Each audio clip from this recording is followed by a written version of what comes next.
Creating a church calendar is something that might feel so out of reach for you, and maybe your church is more go with the flow, or maybe it just seems unnecessary. Maybe you've been doing this, but it's just been really difficult for you. But after working with small churches for 6 years, I have seen firsthand the benefits that a yearly calendar will have. So let's break down a few of those. So one, you're gonna have a better pace throughout the year when you don't have a yearly calendar that your whole team is aware of. You can end up with things like back-to-back VBS and church-wide serving week. And yes, that really happened to one of my clients.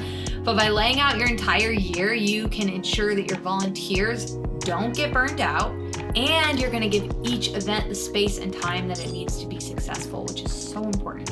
And along with that, you're going to see higher event participation. People are so busy, and it's just an unfortunate fact of our culture. But by planning your events for the whole year, you can give your people plenty of time to plan around the events they'd like to attend. Doesn't mean you have to publish your whole year calendar at once, but by knowing what it's going to be, you can put things out in a more timely manner. So you can also make sure that your events align with your mission and vision. So by planning for the year, you see the bigger picture behind your events. And maybe your vision revolves around serving kids, but you only have one kids event. And maybe you have a bunch of other events on your calendar that have nothing to do with your mission and vision. So you can do a little restructuring there. Each event that you put on your calendar, just make sure that it has a purpose that points back to your church's mission and vision.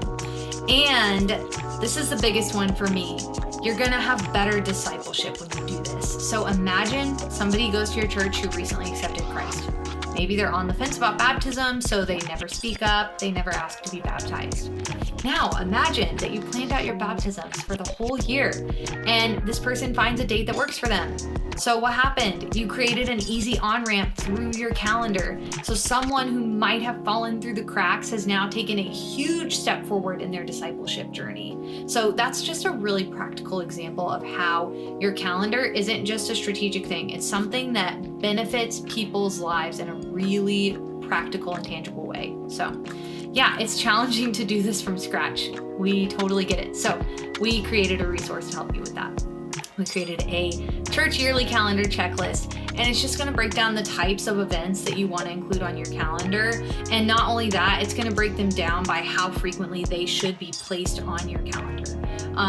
And this is, again, just based off strategy and based off experience that we've had working with all kinds of churches all around the world.